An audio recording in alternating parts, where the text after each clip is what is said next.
Now. No.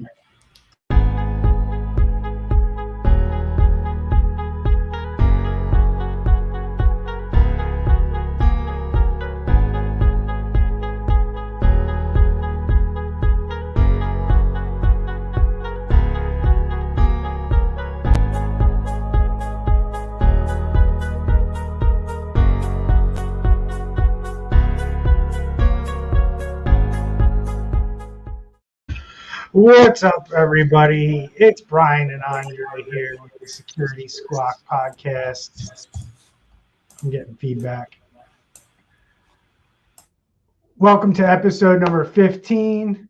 I'm Brian Horning. With me to my left or my right, depending on how you're looking at this, is Andre from Arc Solvers IT down in Miami.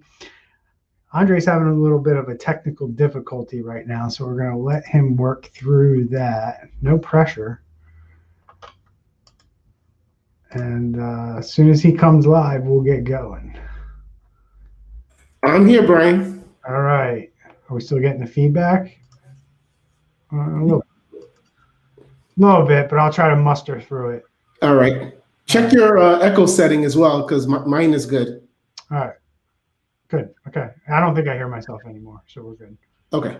All right. So welcome, everyone. Episode 15, right? 15 of Security Squawk, where we are the business podcast that talks about cybersecurity and how the things in business that you have to deal with, we give you the insight from an IT, technology, and cybersecurity perspective. So on this channel, you're probably going to learn a lot more about just how to think about things in terms of business. This is not really a tech podcast. We don't talk tech, and we don't get in the nitty-gritty of how to do things from a technical standpoint. But really, this podcast is designed for business leaders, CEOs, CIOs, CISOs, IT managers, IT directors, anybody responsible for managing the people or resources within technology are going to want to listen to this podcast and hear what we have to say and what we're seeing out in the industry to get where everybody needs to be, or where Andre and I would like companies to start being, which is having a better security posture than what's currently out there today. So that's the main goal of our podcast, but we'll talk about other things as well, mindset things and stuff like that. But there is a fee for our podcast, and the fee is simple. If you like anything you hear, if you learn anything, if we give you a different perspective, or we taught you anything, or made you just think about anything differently than you did before listening, please share out our podcast, rate us 5 stars on your favorite platform. Make sure you turn on notifications when we put out new podcasts so you get notified. But simply just hit that share button, share it out to your social media, let people know that we exist, that we are providing good content and information, relevant information, and pretty much cutting edge information, because we talk about stuff that's going on out there in the world right now, like we're going to do today, and dissect what happened over at CNA Insurance and the cyber attack that they have recently suffered. But before we jump into that, let's check in. Andre, how's life treating you? Good. I had a great presentation yesterday. I was telling you about the client. I sent the contract over to them, standard contract, and they redlined pretty much the whole thing. Right. And yeah. So I was a little hesitant, but the meeting actually went well. His concerns just needed more clarification. So I'm glad I was open-minded about it, and looks like we're going to be moving forward. Oh, well, that's good to hear. Yeah. So what brought on the redlining, in your opinion? I think it was the way I presented the contract, because I sent a Word document of the actual contract, and I think that's what started the whole making comments, because Another way I've seen other people do it is they essentially send the contract, but all they have to really do is hit that check mark. Mm-hmm. And from within the website, so basically like a DocuSign, you click on it, and then it just kind of steers the customer to just initial here, check mark here. So I think by sending it as a Word document, it made him want to read it more. And then since everybody knows about the red line feature, he just said, "Oh, let me just start making some comments." Oh, okay. So it was more of a commenting clarification. Okay. Yeah. Gotcha. All right. Well, I'm glad it worked out. Sounds like you scored yourself some new business, which is always exciting. Yep. Now, when you get a new client, what are some things that as a business owner internally you start to do in terms of maybe you need to hire another resource because you're at capacity, or maybe what are some things that you evaluate when you sign a new contract and bring on a new client? Like what kind of things are you looking? So now what I'm asking you is you're going to get money for your services, right? You're going to have new revenue coming into the business. What do you generally look at that revenue? What do you do with that revenue in terms of your business? And maybe you're pulling it right out of the business as an owner. Maybe you're investing in training or investing in new employees. Is there something that you have this new revenue earmarked for, or is that yet to play itself out? It hasn't yet played itself out, but the biggest thing that we do, or I like to do, is just make sure resource-wise, I'm not going to be like taxing my current staff. So I'll typically like to make sure any other projects they're working on, any other migrations they're working on, that's going to be in completion, because I don't want to give them more work and then they haven't completed something else, and now you're going to have the other client mad because the project is dragging, and then the new client, the first impression won't be how we would like it. So that's the biggest thing. And after the project is done, and we see how profitable it was, then from there I can decide which way to divvy the money up. Got it. Cool. Yeah. Exciting. Well, I wish you luck with that. Keep us updated. Now, did you say a contract's signed and done, and you're moving on to fulfillment, or no? So the first lines was with the customer, and then now I'm going to make a few changes, and then now they're going to send it to the attorney. Oh boy. Yeah, exactly. Oh boy. Okay. And I'm sure he's going to want to make his minimum 3 hours. It's funny. Good luck with that. So Thank that's you. all I'm going to say there. So let us know how you make out in the next podcast. So sure.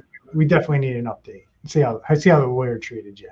Yeah. All right. So let's jump into today. I'm going to pop up the screen here in a second, but before we do, I just want to kind of preface what we're going to talk about here. And what we're going to cover is a cyber attack.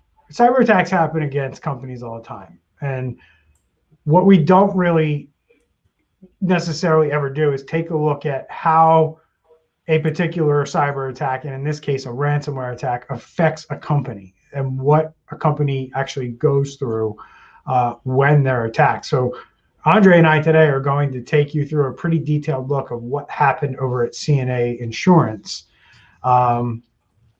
So let me share my screen here. That's the wrong one.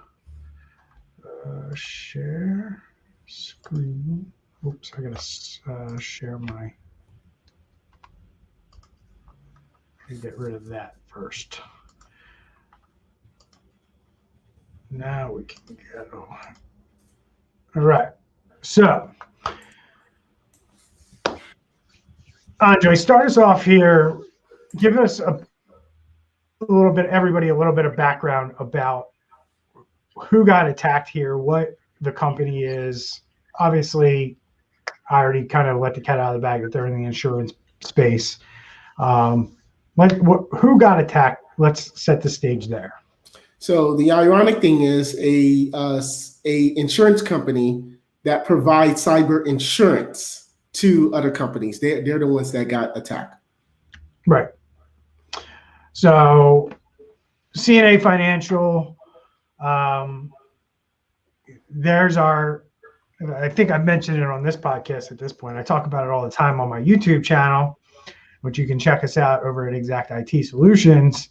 But sophisticated cyber attack is like, isn't every cyber attack sophisticated at this point? I don't know.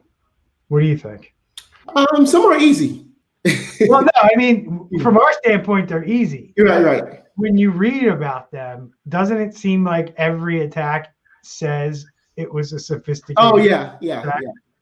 I mean, it's to the point where I've mentioned it so many times of how much of a pet peeve it is for me. Mm-hmm. And I think I talked about it in my last YouTube video. I talked about it on the podcast last week, where every time you see it sophisticated, and then when you dig in and find out how they really got in, it wasn't sophisticated at all. Yeah. They called an employee and the employee let them remote into the computer. They sent an employee an email and the employee clicked on the email. And like, that's the main way that these guys are getting in. I mean, you even take the SolarWinds hack all the way back to where it actually started. And it started from a knucklehead clicking on a link that he shouldn't have clicked on. So it goes on to say that March 21st, so just less than a few weeks ago, but this is around the time we start getting the nitty gritty and the details and the right information about what happened, right? About 2 to 3 weeks, a month or so after, depending on how responsible the company is and how forthcoming they want to be. So the cyber attack disrupted the company's employee and customer services for 3 days as the company shut down out of an abundance of caution to prevent further compromise. Now, it's 3 days. We don't know what that means, right? So it could have been 3 days that their website was down and they got it back up, which is not a big deal. I would have to say that 3 days in, they didn't get the whole entire network up. They got the areas of the business or the network that they knew were not compromised or weren't touched in the event. Those things came back up, like your website, right? You can get your website back up. But I would be highly caught or suspicious if I were to hear they came back up completely in 3 days. My guess is they had to take some of the pieces of equipment that were compromised did have to come off that network, and they're probably still off today. Mm-hmm. So that's the reality, and that's like we want people to understand when they read things like things had to be shut down out of an abundance of caution. That means somebody disconnected everything from the internet.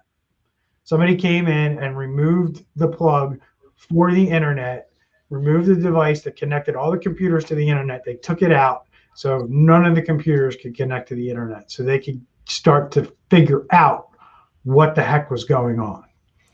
So founded in 1967, the Lowe's Corp subsidiary is among the top 10 cyber insurance firms and the leading 15 casualty and property insurers in the U.S. It employs about 5,800 workers and reported annual revenue of over $10 billion in 2020. So not a small company, right? And just because they offer cyber insurance doesn't mean they do good cyber practices, right? Yeah, very true. We see that all over in every industry, right? Especially ours. And that's one of the kind of the things that, I don't know what you call it. It's an oxymoron almost, right? That the general population who doesn't understand our industry like you and I do would probably think that most cyber insurance companies have good cyber insurance internally, right? But you and I know the truth, which is what? They don't. Yeah. And even I would be, one of the masterminds group that we were in, it talked about making sure that even you as a cybersecurity company, you're following everything that you preach, and don't think because, oh, we know this industry, we know what's going on, and then all of a sudden we're now lax in our everyday functions. Right, but it's one of those things where you look like these are the things when you're reading these articles that like we're trying to educate people on so they understand what the real threat landscape is out there. What the hell is going on with companies, and everybody thinks that companies are taking care of cyber security or protecting the data that you're giving them, or they're protecting your information or your bank account or your money. And there's a certain level of implicit trust that you put into these companies, like an insurance company and a cybersecurity company. But we want to point out that just because they're in the business doesn't mean they necessarily do it the right way. Right. And Andre and I see it all the time where these freaking companies out here that do cyber insurance or do cybersecurity, and they call themselves cybersecurity companies, don't even have their own houses in order. So if they can't do it in their own company, how can you expect them to do it in your company? Or think about it, if you are one of 10, 20, 30, 40, 50, 60 clients that this company has, think about how stretched thin they might be in terms of bench strength and labor and people that actually have the expertise to do this stuff. And you're going into every day thinking that your IT person or team has you covered, that they got your back and they're protecting you, but the reality is they're not protecting you at all. And we see this all the time. We go in and we do these assessments, and IT companies are not doing a good enough job with this stuff, and this is why hacks are happening left and right to companies. Yeah. I'm sure that CNA Insurance is going to find out that they were doing some things not so great after everything comes out. So they posted a statement on their website notifying the public that it sustained a sophisticated cybersecurity attack. The cyber attack caused a network disruption and impacted certain CNA systems, including corporate email. The cyber insurance firm added that it engaged a forensic expert and law enforcement in its investigation. So this is the first step, right, that we talk about when it comes to a cyber attack. If you have cyber insurance, this is the first team you're going to engage, right? Right. So in your opinion, are they following things the way that you need to see them go from your perspective? Yes, of course, because they're in a sense they kind of call themselves, right? I don't know if they self-insure. Yeah, okay. But yeah, they basically got third-party company experts who do this every day. They're trained. They know what to look for. They know the process, and so they did the right thing. Yeah, so they got law enforcement involved. It'll be interesting to see where that goes. Law enforcement can get you maybe a little bit more information than you're able to get as a private citizen. But chances are they're going to find this was overseas, and that law enforcement investigation is not going to go very far, right? So it's great that you contact law enforcement. They're doing all the right things at this point.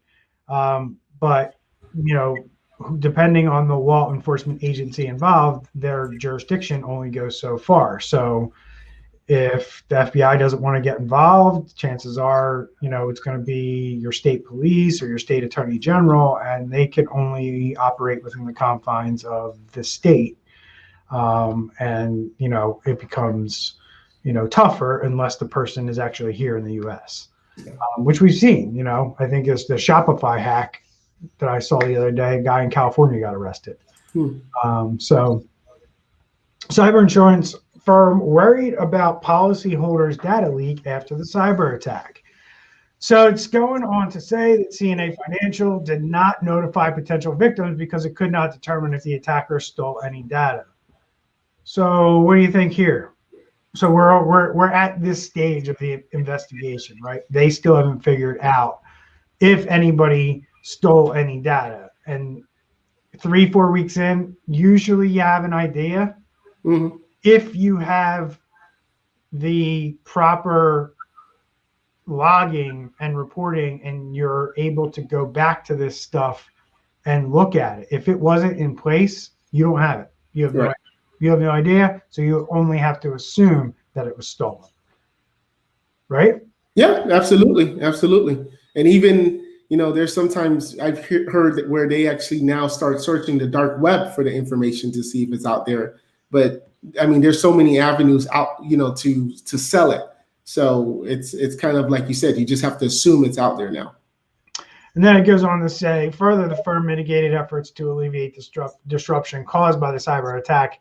To me, that means they just, they probably saw it going from one computer to another, and they just were able to disconnect certain computers before it spread to other computers.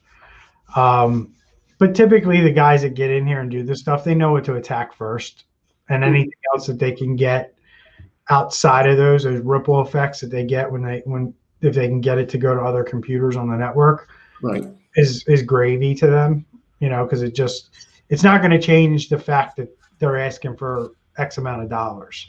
They already have the data encrypted, at where they need to encrypt it. Just putting it on more computers is just more of a shock effect, yeah, than anything. So we've notified employees and provided workarounds where possible to ensure that they can continue operating and serving the needs of our insureds and policyholders to the best of their ability. So that sounds terrible.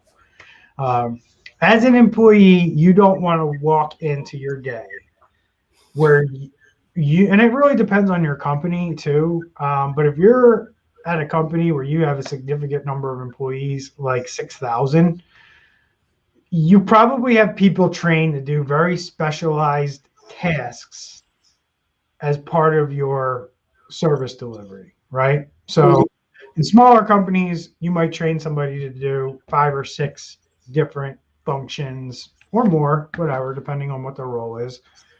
But when you get bigger, you typically have people trained to do a specific task. And then once they're done, it moves to the next person to then move the product or service down the line, right? And that's typically how you see most companies built out.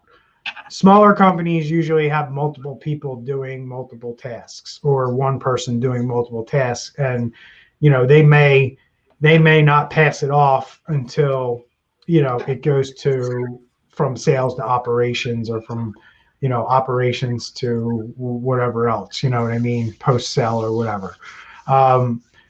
So coming in as an employee, when you're dealing with this stuff and being told you have to work on paper, right, go to paper file, because that's usually where this ends up, at least until for the first couple of weeks, until you can actually use systems.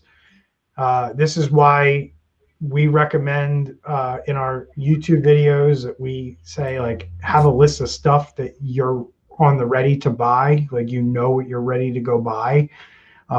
So when this does happen, you're not waiting for 2 weeks and then buying what you need. Just pre-plan, have that list ready to go. So you just go to the list and start buying everything you need. yeah, Amazon and every shopping site that I'm aware of makes it very easy to build a list, and get yourself some technology on that list that you're going to need in order to, recover and get stood up as quickly as possible. So that's like one perspective, is the employees, like, oh my God, like I got to come in and I got to do something different than how I was trained. That is going to absolutely put a massive bottleneck on your productivity. So now you've already lost technology, and now the human who's responsible for making sure that that's getting done has to do a job a way that they probably weren't trained to do, unless you've gone through some sort of fire drill around this ahead of time, right? Because everybody's trained to use the computer.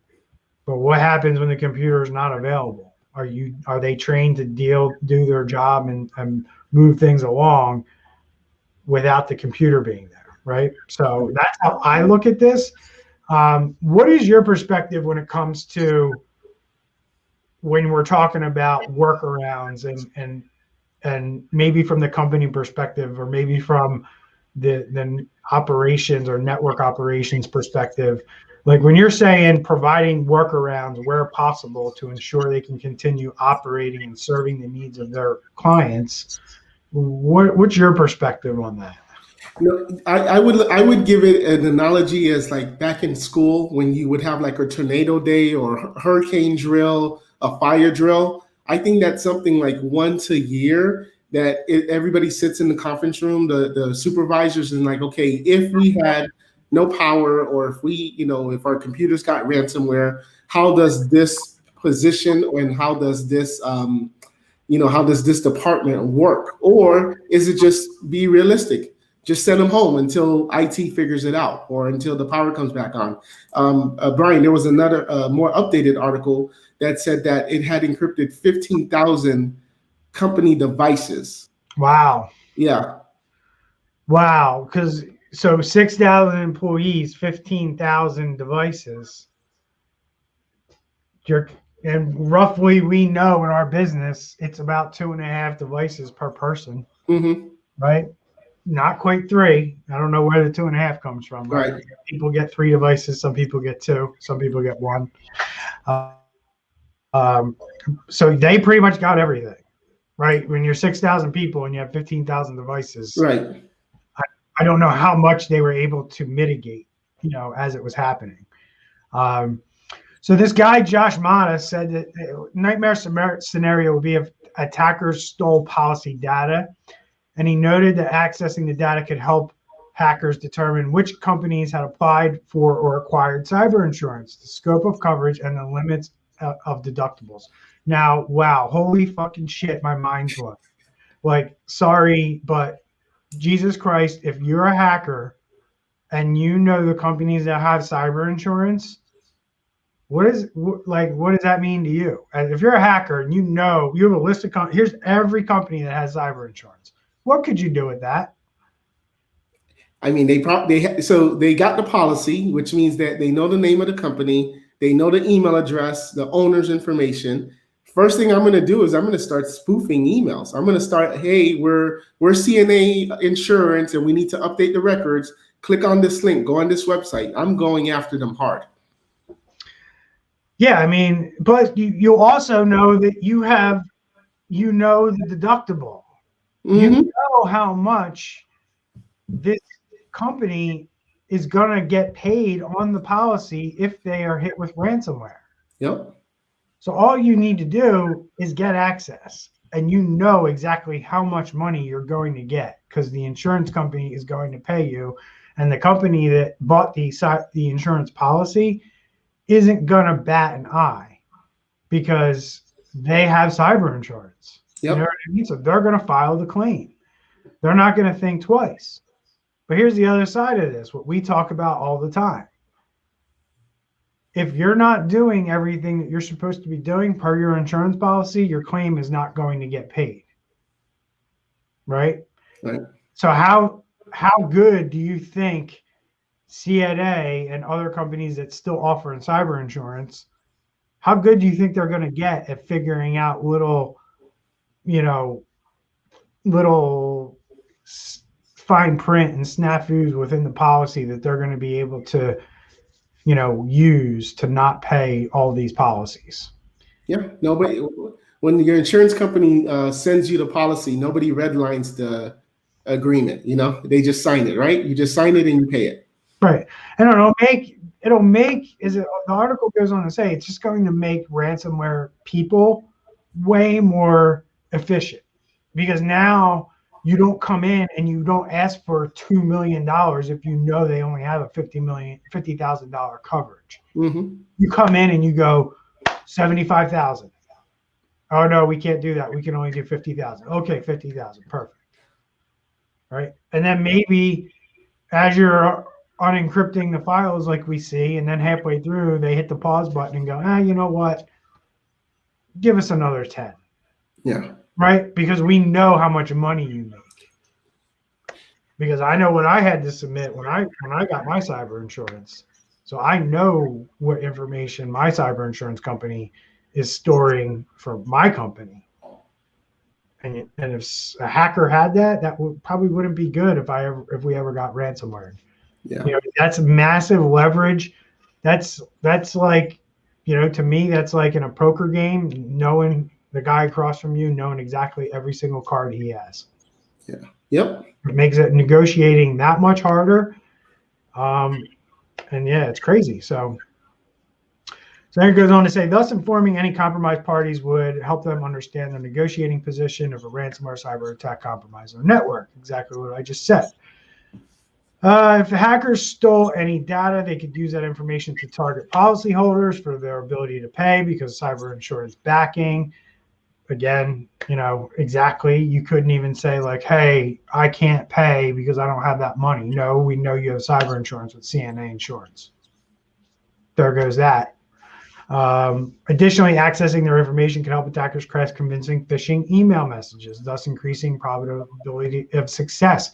Exactly. I mean, you know, in our business, we're being required to tell these cyber insurance firms who our clients are. Right? Mm-hmm. So if we get hacked, or if our insurance firm gets hacked, they know everybody we're working with for the most part.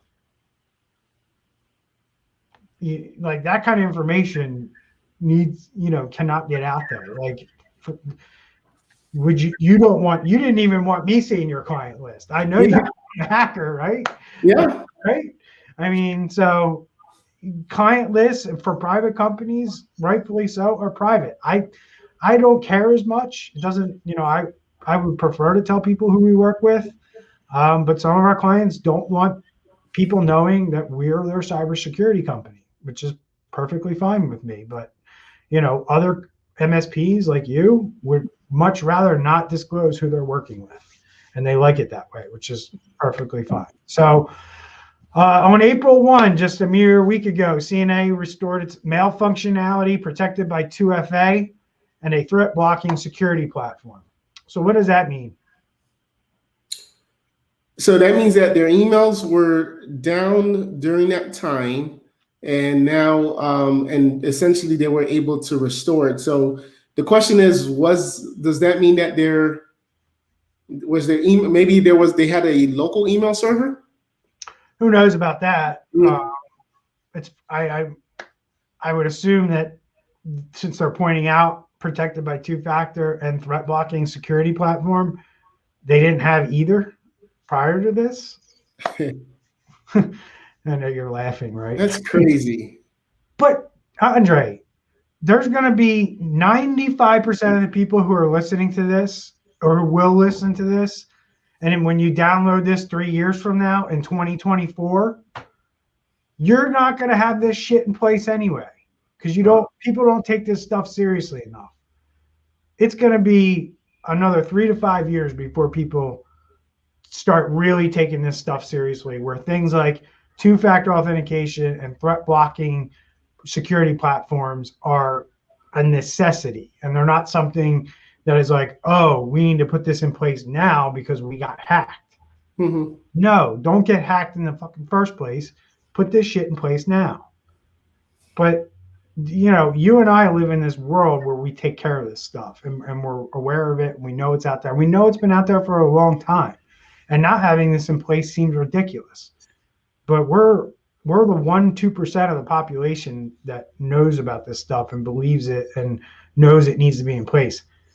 The 96% of the world doesn't know what the hell we're even talking about right now. Two-factor, what is that's annoying thing that sends a text message to my phone? No, it's not. If you're having text messages sent to your phone, you're doing two-factor from like a decade ago, and it doesn't work, and it's not really that good. So stop doing it. So it goes on to say it also published a forensic investigation report findings. CNA disclosed that the ransomware used during the cyber attack could not automatically propagate through internal and external systems. Interesting. Interesting on the language there, right? Mm-hmm. Could not automatically propagate through internal and external systems. It didn't say it couldn't automatically propagate through internal systems. Right. It said it couldn't propagate through internal and external, which that should how it should be. Your Right. external systems should not be able to talk to your internal systems at all or very easily without massive amounts of checks to see if it's legitimate traffic or person accessing system through said system. So I don't know. I'm not going to talk about that too much. That's kind of like we'll put this in here so we don't look really bad. Responding to the cyber attack on CNA Financial, I'm not going to even try that name, founder and chief architect at ImmuniWeb, downplays the risk posed by leaked policyholder data. Okay, this is going to be interesting. Let's see what he has to say. I think today it's premature to talk about a major spike in attacks targeting insurance firms with the purpose to steal a list of customers who have cybersecurity insurance. It may appear intuitive to attack victims who have cyber insurance. However, it does not necessarily require hacking into insurance firms. Says the guy that just got hacked. Well, he didn't get hacked. He owns a company. Well, CNA Financial. Yeah, he's saying responding to the attack on it. It was somebody who was giving his opinion. He's the chief architect at ImmuniWeb, which I'm going to assume. Oh, yes, I see. Yeah, you're right. See who they are real quick. Are they a cybersecurity company? They're an application security company. Okay. So AI for application security. Okay. So, number one, they're a software company. They don't do what Andre and I do at the level that we do it. Application security is a very specialized area.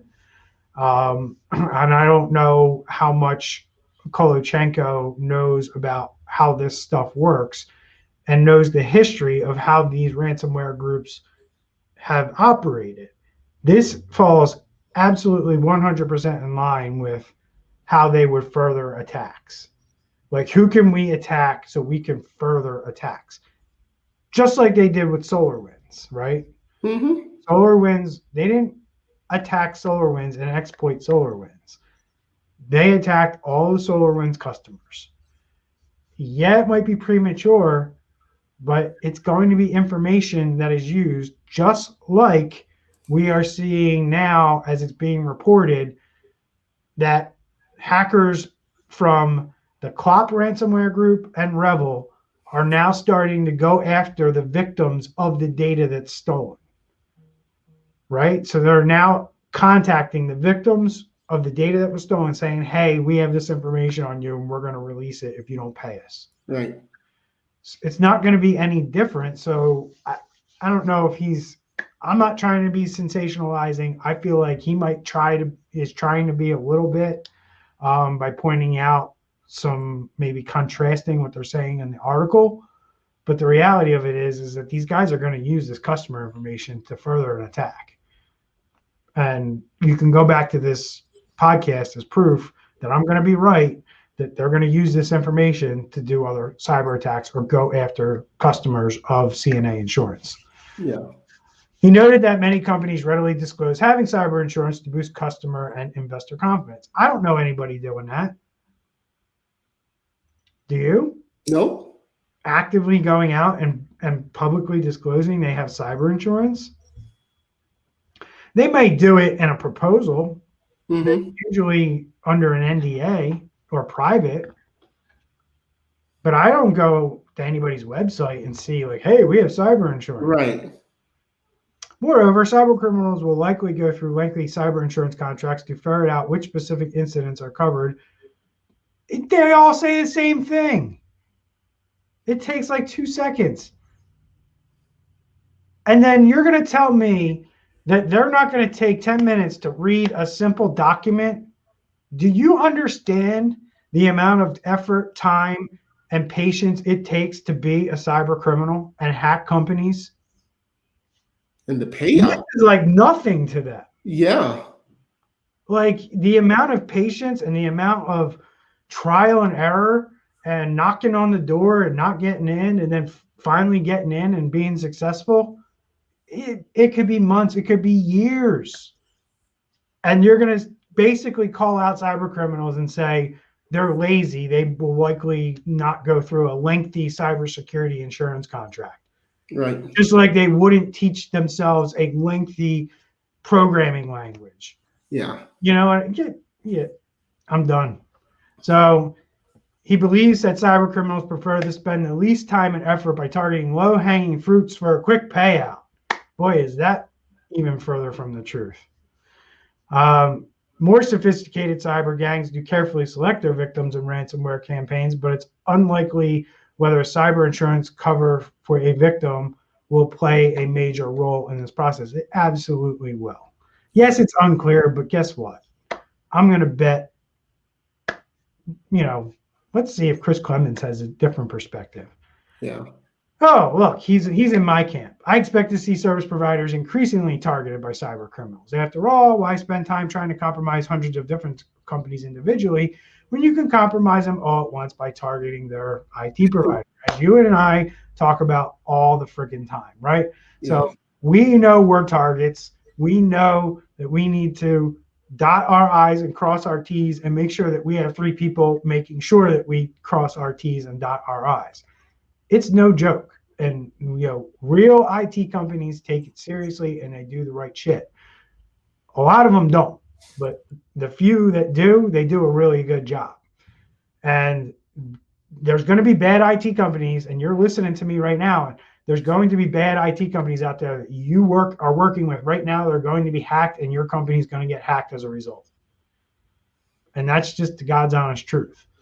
You're going to get hacked because your IT company got hacked. Mm-hmm. It's just the beginning. We're not at the end, and all the IT companies in the world that were ever going to get hacked got hacked. We're at the very, very beginning. And more companies, and the smaller and more, the ones that are poorly run are going to be the ones that get hit all the time, multiple times, over and over. There'll be companies that stay with their IT company after a hack. That's how crazy this is going to get.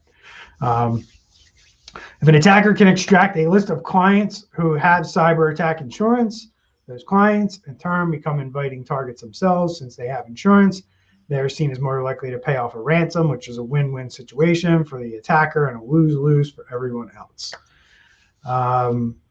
Cybersecurity should extend beyond taking a cyber insurance coverage policy, right? It should also extend beyond fake email phishing schemes and attempts that you're doing on yourselves and your company. I was talking to somebody today who was like, oh yeah, we do penetration testing. And I was like, oh, tell me more about that. And he was like, yeah, they try to fake phish us all the time. And they send us these ridiculous emails that nobody would ever click on because they look so bad. And literally this person thought that this was their cybersecurity. Mm-hmm. Like, yeah, that's just a tiny little piece of what you should be doing and what needs to be done. So the article goes on to say they need to implement best practices and take cybersecurity seriously. It needs to be ingrained in process, policy, and company culture. I love this guy. This is my guy, right? And that needs to be backed up with best-in-breed security solutions such as security analytics that can blunt an attack when malicious actors get past the perimeter. I like this guy. I like his comments better than much better, man. I'm on board with Mr. Clemens here.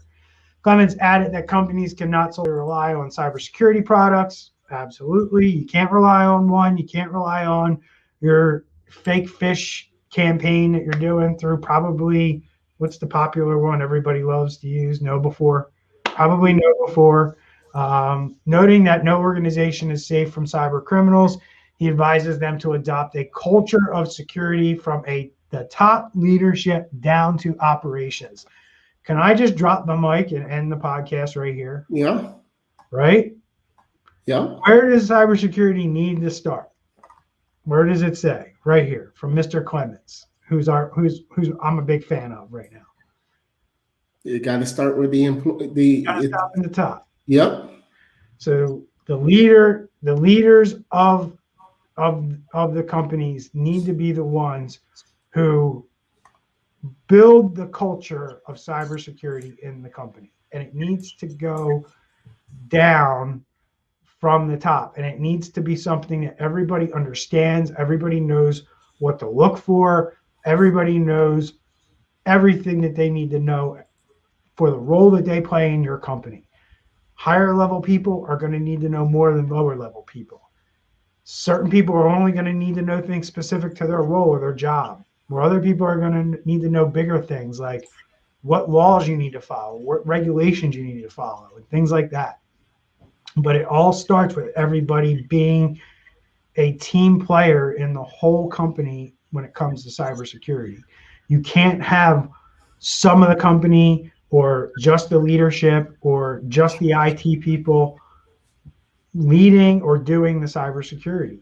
If you're not getting security awareness training, if you're not having meetings and talking about things that may have happened in the day when you got a certain email from a certain vendor or client that looks suspicious, and talking about it and making sure people are aware of it, you're not doing the right thing, and you're going to get caught one day, and an employee is going to click on an email and cause a problem in your company.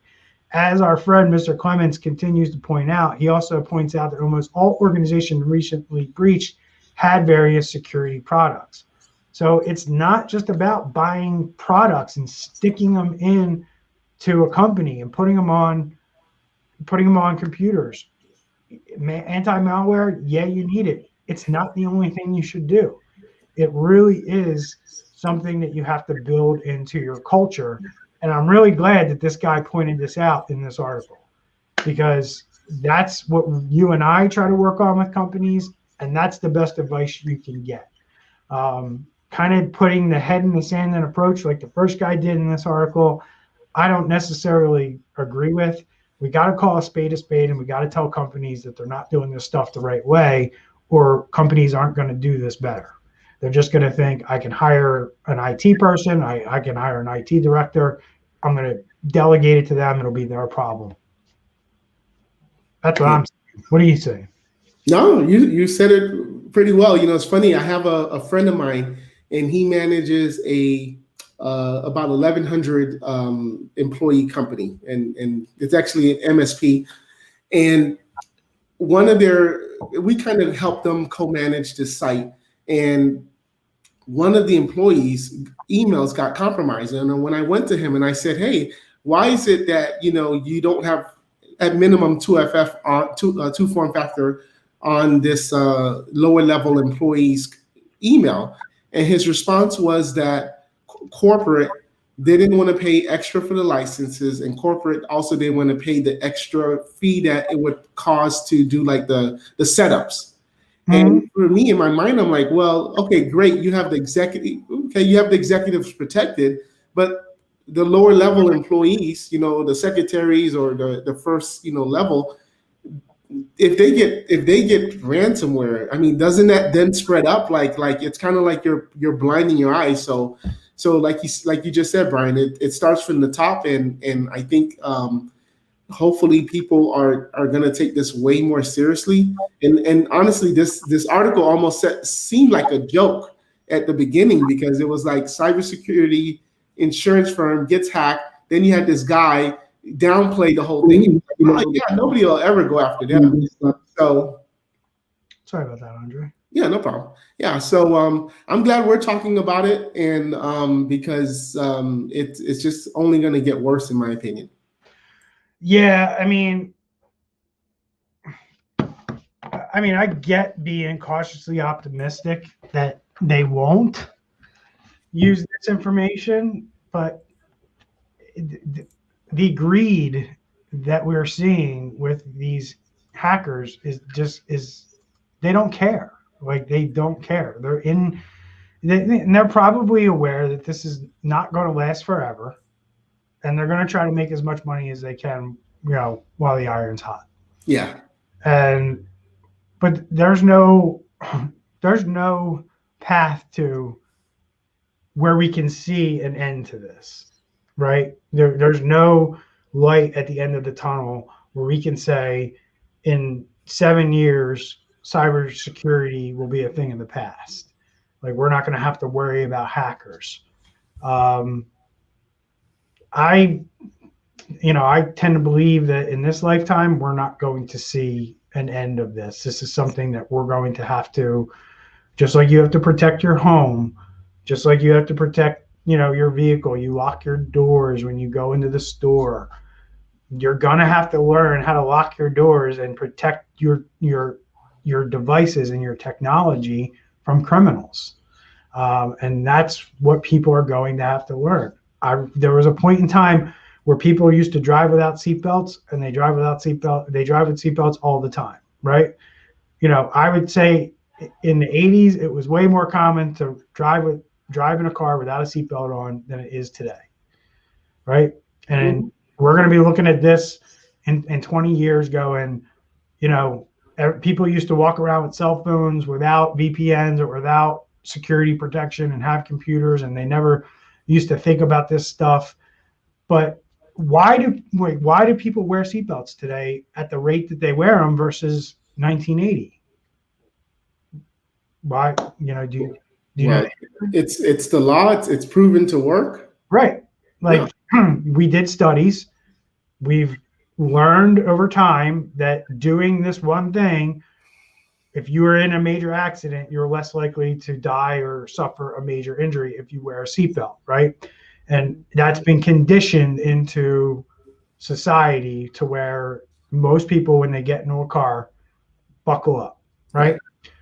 And we're in a stage with technology where people are just driving around with their cars, right? Using the keyboard and mouse without a seatbelt on. And eventually people will learn, and they'll be conditioned to make sure that this seatbelt is put on before they start the engine of the car. Yeah. And that's how this is going to go down. So hopefully people will be listening to this podcast for a long time and go, man, that guy was spot on. Yeah. So, that's where this stuff is going. It's kind of like right now you're that homeowner with the shotgun, and you got to protect your own house because the police ain't doing it. The government's not doing it. And then you got to protect your own house. Well, that's how you guys think in Florida. We don't think like that in Jersey. Okay. We can't bring our guns out of our house Okay. without getting arrested. So, all right, everyone. Thank you for listening. Please remember to download us on your favorite podcasting platform. Remember, the only fee that we charge for this information is that you share out our podcasts on your social media platforms that you belong to. Hit us up in the comment section on our YouTube channel and Facebook. And we're going to be coming at you with another podcast recording next week. You get a bonus this week for 2 because we couldn't get one out last week due to some technical difficulties. So, and Andre decided to go to Orlando to party. So all right, I'm going to wrap it up. Any final parting shots for our audience before we roll? No, we're good. Thank you. All right. Take care, everyone. We'll see you next time. All right.